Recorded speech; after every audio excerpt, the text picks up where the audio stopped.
Olá, estamos aqui no MAP mais uma vez para convidar vocês para uma reflexão do Evangelho de Jesus. Hoje com o tema Maria de Magdala, a transformação pelo amor. Quem quiser assistir aos vídeos, às palestras, é só acessar as plataformas virtuais do Facebook e do YouTube, e lá a gente encontra estudos e reflexões que envolvem o Evangelho do Cristo à luz da doutrina dos Espíritos. Então, hoje, para convidar a esse olhar desta figura do Evangelho, que muitas pessoas confundem com a mulher que foi apedrejada, mas são fatos diferentes. Um é Maria de Magdala e outro é a mulher que foi apedrejada. Nós vamos falar então sobre essa figura, Maria de Magdala, que infelizmente algumas pessoas ainda dizem que ela foi namorada de Jesus, que Jesus teve alguma coisa com ela. Nada disso. Jesus era um espírito de outra condição. Ele estava no corpo físico, mas a condição de Jesus não era uma condição humana. Ele não tinha essas necessidades que nós olhamos para aquela figura que Kardec pergunta qual seria o modelo para nós, e os Espíritos respondem que Jesus é o maior modelo que a Terra podia receber. Então, essa história de Maria de Magdala, a gente encontra duas informações muito significativas. Uma está no livro A Boa Nova, ditada pelo espírito Humberto de Campos a Francisco Cândido Xavier, e o outro é Amélia Rodrigues quem nos conta no livro Premissas do Reino. A mensagem chama-se A Rede Viva de Magdala. E Divaldo nos conta ainda que o nome de Maria de Magdala era Miriam, e ela chega então à cidade de Magdala porque era uma cidade que recebia muitos mercadores, muitas pessoas de fora, por conta do seu comércio, do comércio que ali acontecia. E um dia chegou a Magdala aquela que recebeu o nome de Maria de Magdala. E essa mulher, então, chamada de Miriam, ela era muito bela, diferente das mulheres da sua época, chamava muita atenção, e esta beleza física acabou por colocá-la nesta condição de quem escravizava os seus admiradores. E conta que ela teve um espaço, uma casa que era um verdadeiro palácio, e ali visitavam príncipes, os ricos negociantes, os senhores de terras, de escravos, funcionários que trabalhavam na administração de Herodes, e todos eles traziam para ela presentes joias, as moedas e principalmente perfumes, porque ela gostava muito de perfumes. Mas é importante lembrar que Maria de Magdala, nessa opulência que ela vivia, não era uma pessoa feliz, era uma mulher atormentada por espíritos obsessores que a perturbavam por alguns períodos, alguns longos períodos, e ela entrava em profunda amargura por conta disso. E a gente pensa, como acabar com esta condição, que esse encontro com Jesus vai promover a ela a transformação dos seus pensamentos, da sua maneira de ser, para que esses espíritos então deixem de perturbá-la. Não era tirar simplesmente essa perturbação, é o que a gente vai conhecer com a história. E aí, o que acontece é que certa vez, ela envolvida desses dramas terríveis que a deixavam em profunda perturbação e que os servos que trabalhavam com ela, então, fechavam as portas da casa de maneira que ninguém chegasse para importuná-la, e os homens que a desejavam, que vinham de todas as partes daquela região, então, para procurá-la, para se envolver desses carinhos sexuais, pagavam ainda mais, achando que ela estava com um ou com outro, e eles então ofereciam mais presentes para que pudessem estar com ela. Mas na verdade é porque ela passava por processos longos de tristeza, de perturbação. Daí o que aconteceu? Numa dessas vezes, uma das servas conversa com a sua patroa, né? Com a grande meretriz, e diz a ela que ela, a serva, havia encontrado o homem que falava do amor que Maria de Magdala tanto sonhava. Então, a serva sabia que nos momentos de dor, nos momentos de confidência, Maria de Magdala falava do seu desejo de encontrar um grande amor. Então, essa serva falou para Maria de Magdala que havia encontrado o homem que falava de um amor diferente. E foi assim que a Maria de Magdala vai com essa serva e ouve, no final de uma tarde, Jesus. Ouve uma pregação de Jesus. E ela se envolve de profunda admiração por aquele homem, por aquele ser, e é ali que diz que ela se apaixona. Mas ela não está se apaixonando pelo homem carne.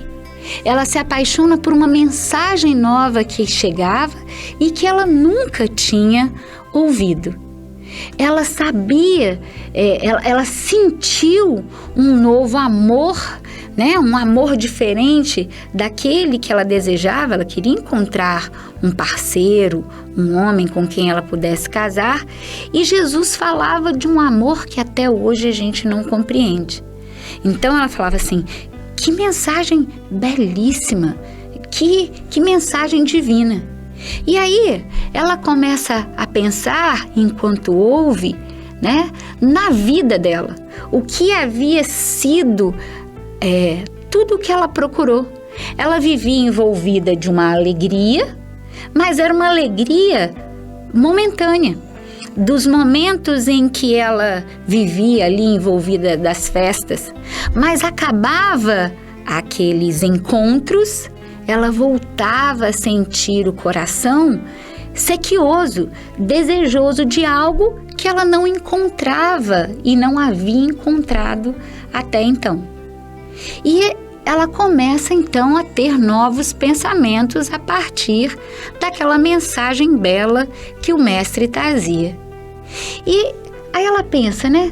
Poxa vida, eu tenho essa vida com tantas facilidades em relação ao que viviam as pessoas da época. Ela tinha de tudo. Ela tinha as músicas da noite, tinha os enfeites que adornavam a casa dela. Mas ela começa a pensar que tudo aquilo que muitas vezes era desejado por tantos, para ela não trazia alegria alguma.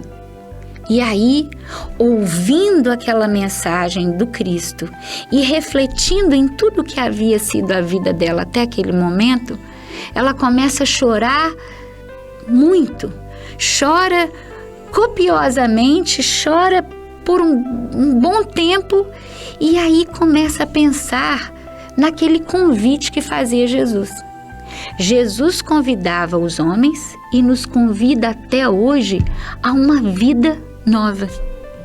E essa é a maior dificuldade que a gente tem, entender esta vida nova. E esta vida nova não é aquilo que a gente abandona todas as questões materiais e vai viver na pobreza.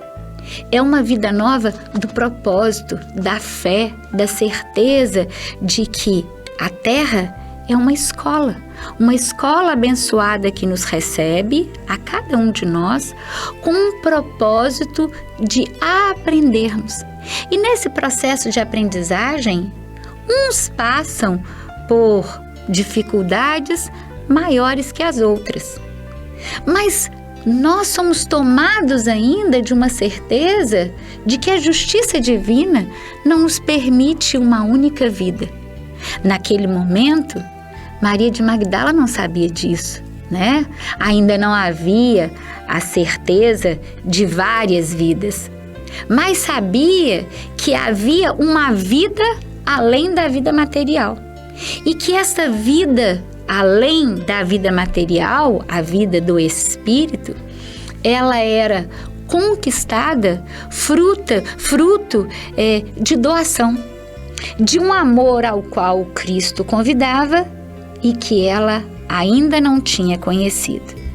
Daí, naquela noite, ela volta para casa, ouve o mestre, volta com a serva para casa, né? E passa a meditar em tudo aquilo que ela havia ouvido. E é interessante que esse momento em que ela está em meditação é dias antes de uma passagem que está no Evangelho, no Novo Testamento, que está em Mateus, lá no capítulo 26, no versículo 6, que vai falar da mulher que entra lá no banquete de Naim e que se joga aos pés de Jesus e que perfuma ali os pés, né? Esta mulher é Maria de Magdala, que traz então o último frasco de perfume porque ela achava significativo e banha os pés de Jesus. Mas aí é outra história que a gente conta numa outra vez. Daí o que ela faz naquela noite então? Ela não conseguia dormir. Ela pede então a uma serva que a ajude a ir ao encontro do Mestre Jesus. E ainda assim ela começa a pensar, como será que o Messias há de me receber? Ele estava na casa de Simão Pedro. Então era sair de um lado de Cafarnaum, atravessar então ali o chamado Mar da Galileia e ir para o outro lado para estar na casa de Simão Pedro. E naquela preocupação, ela lembra que Jesus olhava a todos com tanto carinho, né? É como se ele soubesse da vida chamada de equivocada de todas aquelas mulheres que estavam ali naquele encontro, naquela palestra. Que é preciso lembrar que para os homens, os espíritos encarnados em corpo masculino naquela época, a condição da mulher era muito, muito difícil. Porque ou a mulher, ela era casada, ela tinha o companheiro dela, mas se ela se tornasse viúva, ou ela ficava sozinha, ficava com alguém da família, ou se ela tivesse um outro companheiro, ela era considerada uma prostituta. Se ela tivesse alguém que a ajudasse, que não fosse do primeiro matrimônio, ela era considerada uma prostituta. E aí imaginemos o peso das mulheres que encontrassem novos companheiros que pudessem ajudá-las naquela jornada. Então, todas aquelas mulheres que ali estavam, todas aquelas pessoas que ali estavam, naquele sermão, naquele momento em que falava Jesus, Maria de Magdala, que pudesse conhecer, sabia das dores que ali cada uma carregava e pôde sentir o amor de Jesus a todas aquelas pessoas. Então, ela começou a pensar nesse momento que ela atravessaria para encontrar com Jesus. Poxa, eu vou dizer assim para ele, que se eu pudesse, se me for permitido, eu queria trabalhar na execução dessas ideias que sejam puras e redentoras. Eu proponho, Jesus, né, a amar como você nos ensina, como você colocou nessa sua palestra, nessa sua... no que convidou, quando falava ao povo. Eu desejo, então, ter esses sentimentos mais sublimes. E ela diz para ela mesma, porque ela ainda está em profunda reflexão nessa caminhada de encontro ao Mestre: tudo que eu tenho de material e que não me traz felicidade, não me tranquiliza a alma, eu vou doar. Vou doar tudo.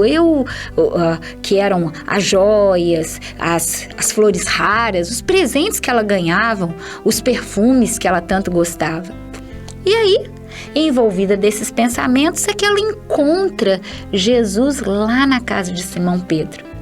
E aí vocês imaginam, né? Ela bate à noite na casa de Simão Pedro, que é dos apóstolos de Jesus, né?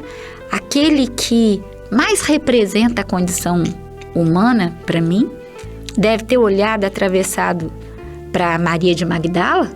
Afinal, ele olha aquela figura daquele momento. Mas Jesus parecia esperá-la, né?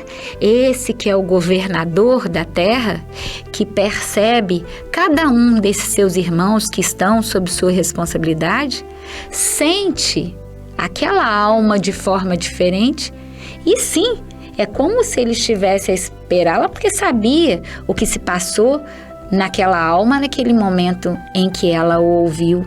E ele então vai recebê-la com um enorme sorriso e sabe, ela vai falar para ele: Senhor, eu ouvi a sua palavra e tenho sede desse amor, porque a minha existência ela tem sido estéril, amargurada, vazia. Eu desejo ser uma das suas ovelhas. E aí ela pergunta: será que, com todas as dificuldades que eu tenho, será que você, Jesus, há de me aceitar? Será que Deus há de me aceitar como uma de suas ovelhas? E aí, nesse momento, essa pergunta é aquela que muitas vezes a gente faz porque na terra não há santos. Todos nós que estamos encarnados somos comprometidos com o nosso processo de aprendizagem. E quando a gente diz estar comprometido com o nosso processo de aprendizagem, quer dizer que ao longo da nossa existência nós falhamos. Nós cometemos alguns erros que nos trouxeram de novo à escola da Terra, na presente encarnação, como um convite à renovação. Ou seja, como um convite para que possamos aprender aquilo que não sabíamos e por isso erramos. Então Jesus vai dizer para Maria assim: Ô Maria, levanta os seus olhos para o céu e alegra-se no caminho, porque você escutou a boa nova do reino e agora Deus te abençoa com alegrias. Todas as vezes que eu abro o Evangelho, o Novo Testamento, que eu me encontro, estou falando eu, Cláudia, e que eu me encontro com essa mensagem divina, que ainda que trazida pela pena, pela escrita, pela caneta dos homens materiais, a essência, aquilo que a gente chama, quando a gente extrai o espírito da letra, o que eu sinto? Eu sinto exatamente Deus me abençoar com aquela mensagem.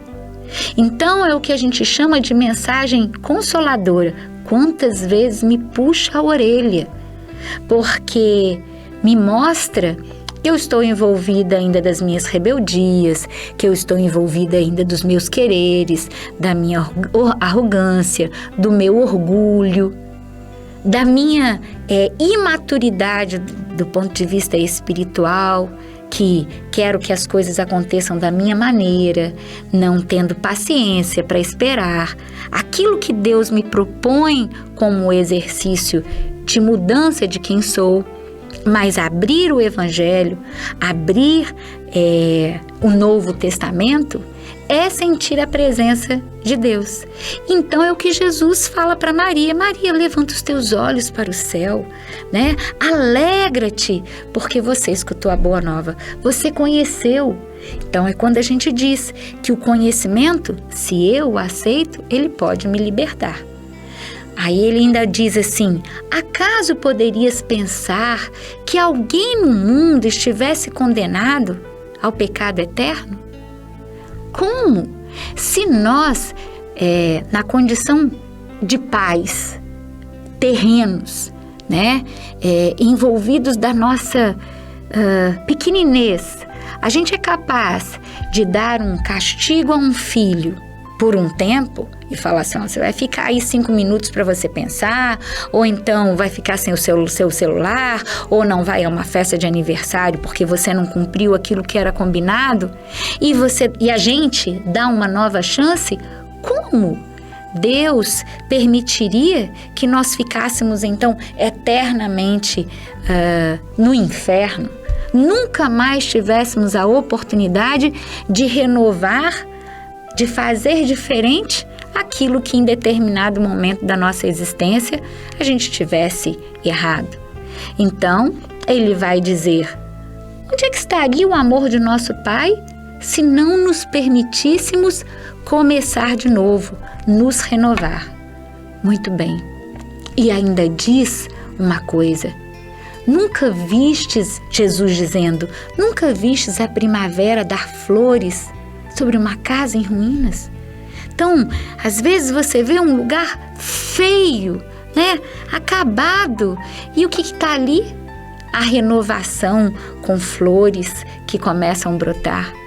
Esta é a oportunidade que Deus dá a todos nós. Em nossas falências, em nossas desventuras, o que acontece?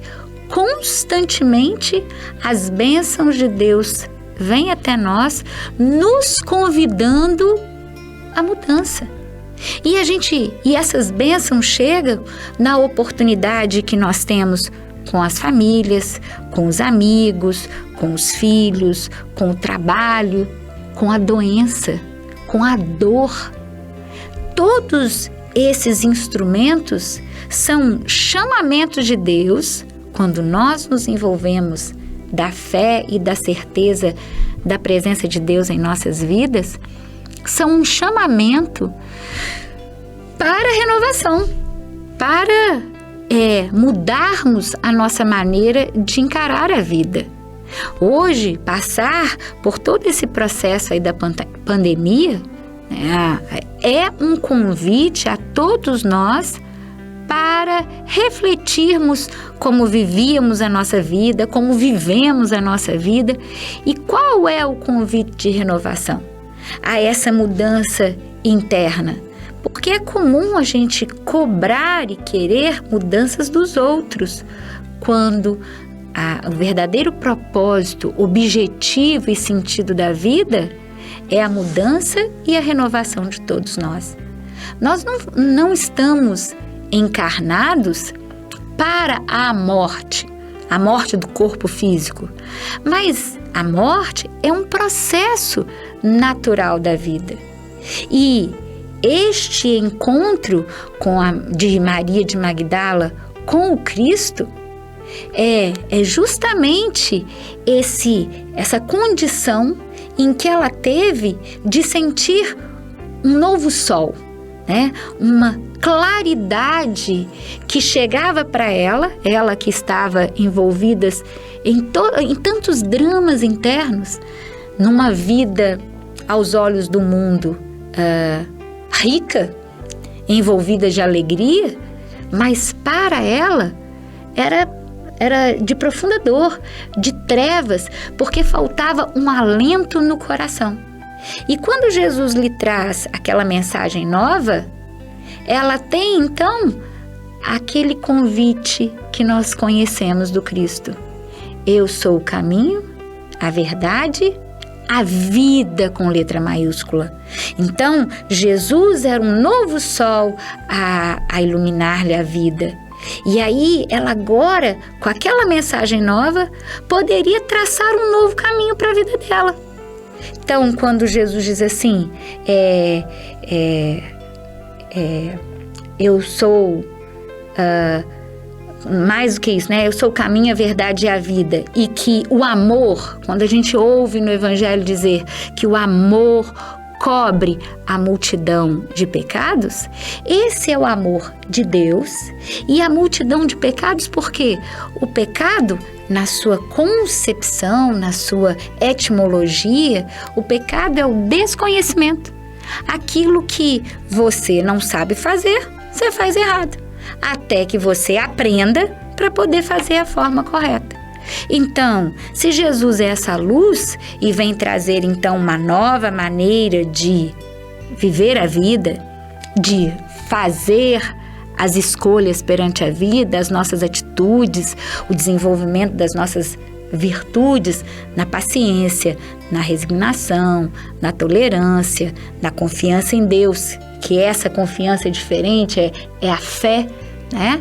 Então, se ele traz essa luz, ele vai cobrir essa multidão de pecados, essa multidão envolvida na ignorância, sendo um novo sol. Foi o convite que Jesus fez para Maria de Magdala.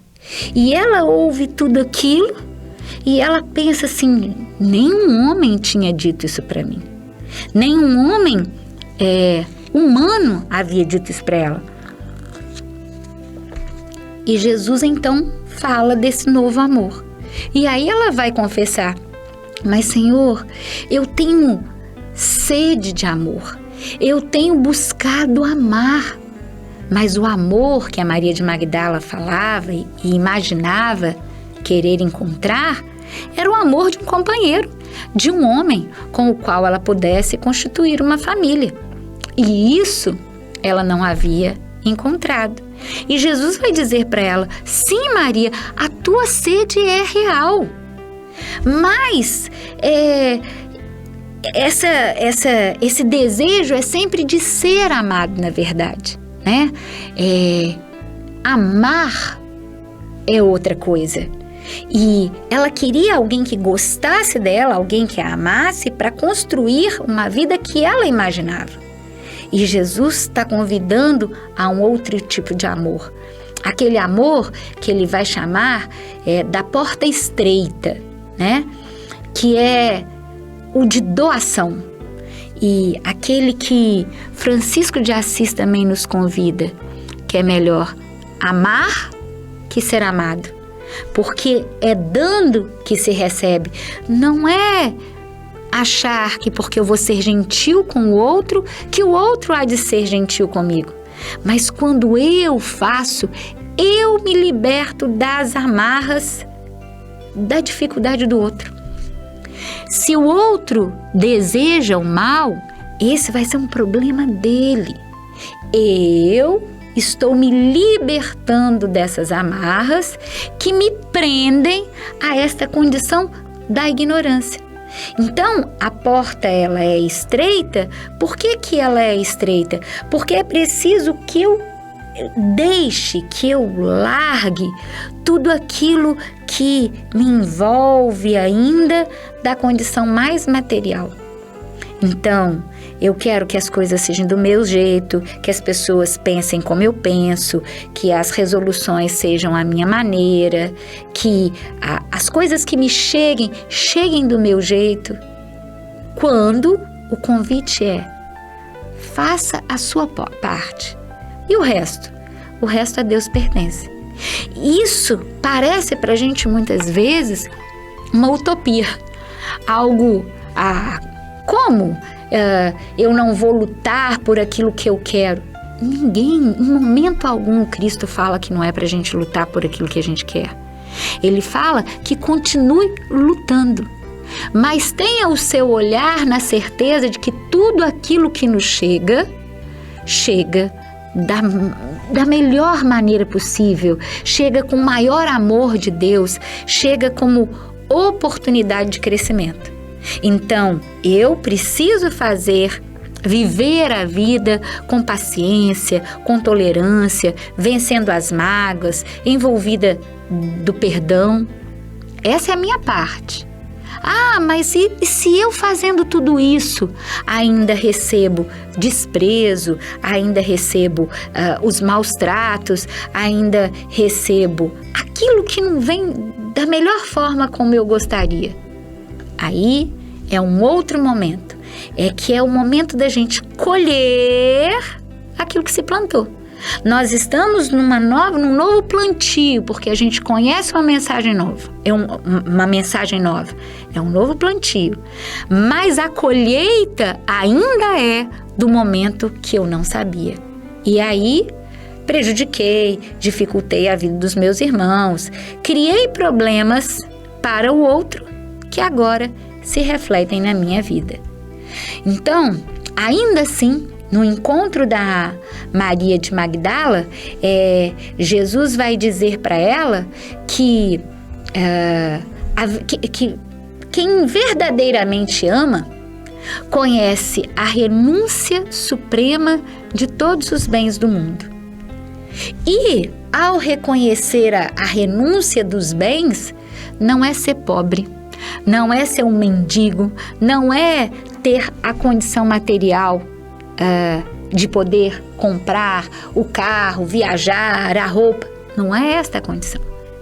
É entender que aquilo não é o mais importante.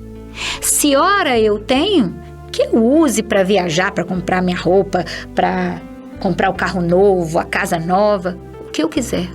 Mas lembrando que há outros no caminho e que eu devo ter o olhar de auxiliar. Auxiliar com a palavra, auxiliar com a prece e auxiliar até com a condição material, se me for possível. Se eu quiser, porque é este doar, é este lugar de trabalho que muitas vezes é o acesso para a minha redenção.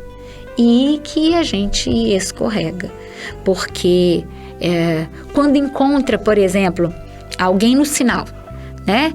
E homens, mulheres, crianças, e vêm e pedem dinheiro pra gente.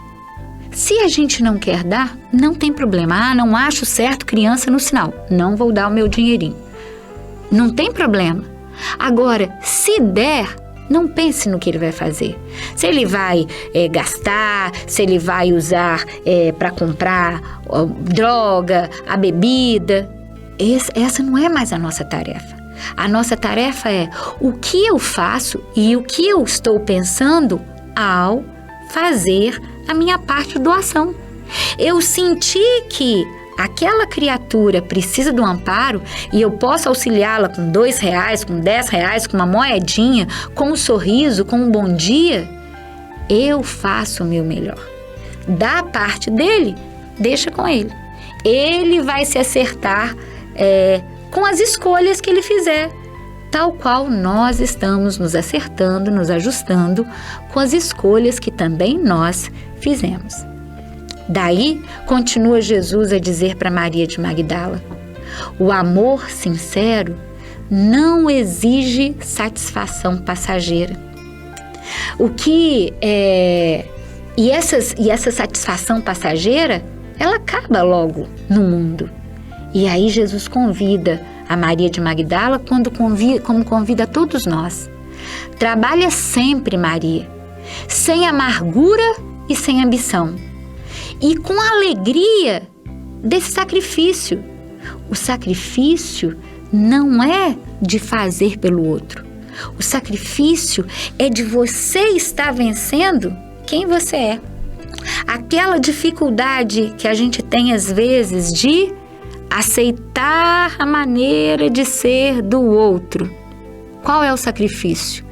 Quando eu respiro fundo e entendo.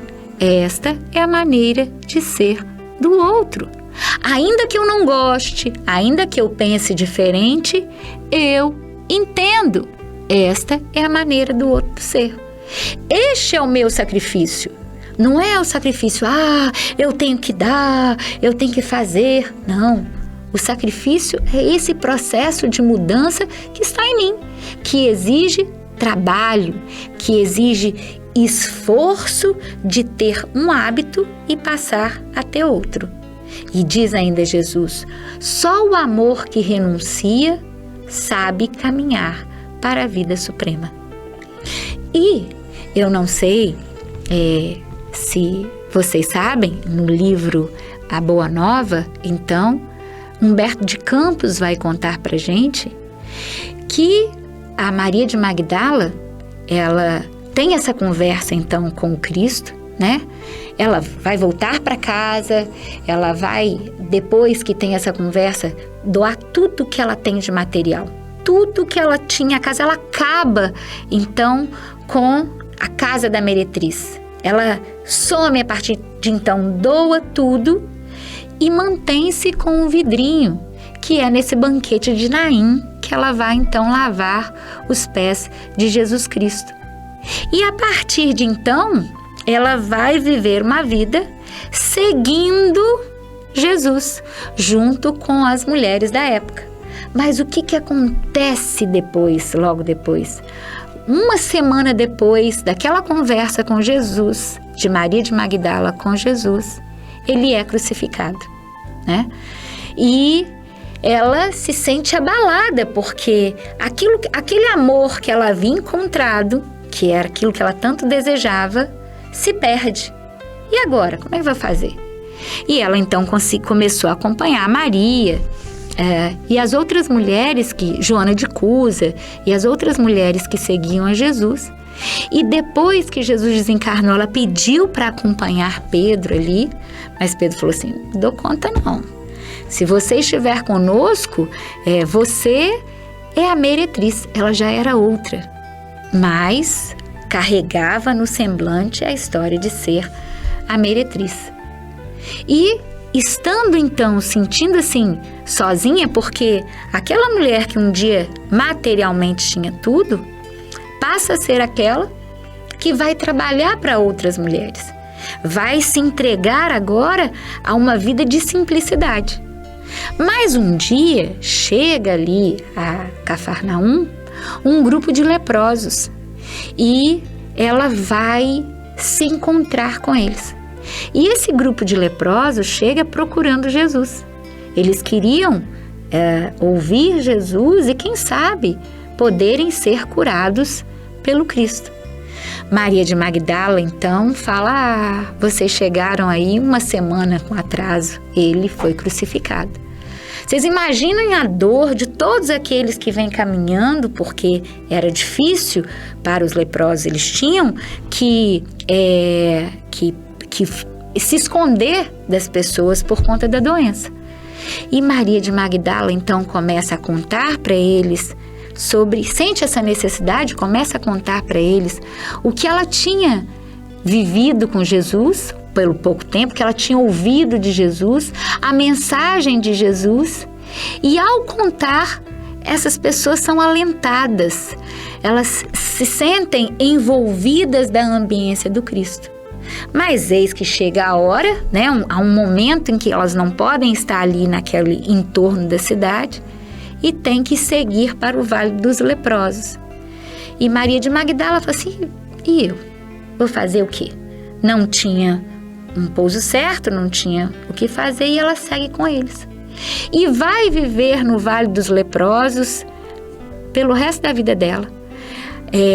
Ela vai viver com eles até que contava as histórias, né?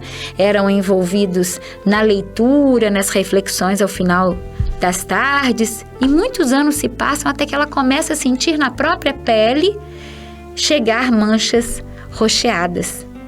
E então ela percebe que a lepra estava chegando. E ela conta nessa mensagem da Amélia Rodrigues que bate nela um misto de dor, porque ela sabia que a morte iria chegar. E ela sabia o quanto sofriam aqueles envolvidos da doença, da lepra. E ela sentiu necessidade de voltar, então, a Cafarnaum e rever quem sabe Maria, rever os amigos de outrora, sentir a presença dos sentimentos que o Cristo deixou impregnados naquela região. E ela se prepara então para essa viagem, para essa volta a Cafarnaum, e ela está muito debilitada, mas mesmo assim aqueles companheiros do Vale dos Leprosos ajudam ela com o que tinham, que era o farnel, né, que ela levaria para a viagem. E ao longo da viagem ela percebe, quando ela já estava chegando perto da cidade, bem cansada já do tempo que veio caminhando, ela encontra um homem importante da época, que a conhecia e que não a reconheceu. E ela fica feliz porque ela diz: oba, né, que bom, não sou mais a Maria de Magdala daquela época, não sou mais reconhecida. Mas nesse esforço da viagem, ela não aguenta e cai pelo caminho. Mas ela é socorrida por um casal que a leva para uma casinha singela da época, e ela, sendo colocada numa cama, sente então ali o ar, né, com mais dificuldade, e ali ela desencarna.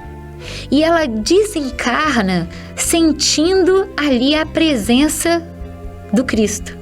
Ela sabe que está ali quem vai buscá-la.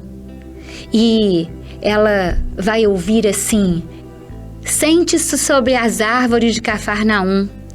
As aves cantam nos ramos próximos, as ondas sussurram a beijar-lhes os pés. E aí ela sente-se Jesus aproximar-se dela, mais belo do que nunca. O seu olhar tinha um reflexo do céu e trazia aquela alegria indefinível. O mestre estende as mãos para Maria e diz assim, como antigamente ele fala assim: Maria, já passastes a porta estreita. E por que ela havia passado a porta estreita? Porque quando ela encontra a mensagem nova, ela abraça aquele amor que ela conhece, e a gente diz que ela, de todos os personagens do Evangelho, foi aquela que ouviu o Cristo uma vez e modificou a sua vida, transformou a sua vida. E transformou porque bateu fundo na alma aquilo que ela precisava de fazer. E aí ela passa ao exercício de mudança de quem ela era. Então, é a transformação do amor, porque tendo chegado a mensagem nova, aquele sol a iluminar-lhe a vida, ela muda a trajetória da sua vida e vai fazê-la diferente. Ela que estava envolvida em ser amada, ela passa a amar. Ela passa a envolver-se do cuidado do outro. E nesse momento, então, ela vai se encontrar ao desencarnar com o Cristo, que vai dizer para ela: venha, já passastes pela porta estreita, amaste muito. E é interessante que diz Humberto de Campos que ela está profundamente renovada, porque a doença que havia se manifestado no corpo físico através da lepra, é preciso entender, a doença está no corpo, não estava, ela ficou no corpo. E ao desencarnar, ela deixa o corpo doente e encontra-se com Jesus em infinita beleza. Não essa beleza que a gente fala que é a beleza da terra, da carne, mas envolvida da emanação de luz. Não era um espírito perfeito, era um espírito que estava agora iluminado, havia vencido a tarefa que lhe cabia, né? Então, angelicamente renovada, e aí conta Humberto de Campos, espiritualmente linda, o Cristo diz para ela: vem, eu te quero aqui. Então a reflexão da noite, a reflexão que nós fizemos aqui, foi esse convite de permitir que a mensagem do Cristo possa tocar também os nossos corações, de maneira que, se não imediatamente, como aconteceu com a Maria de Magdala, pouco a pouco a gente permita que tudo isso que a gente já compreende aqui, através das reflexões, possam tocar os nossos corações. Porque o grande convite do Cristo é que a gente consiga vivê-lo nas nossas ações. Muita paz, muita luz para todos.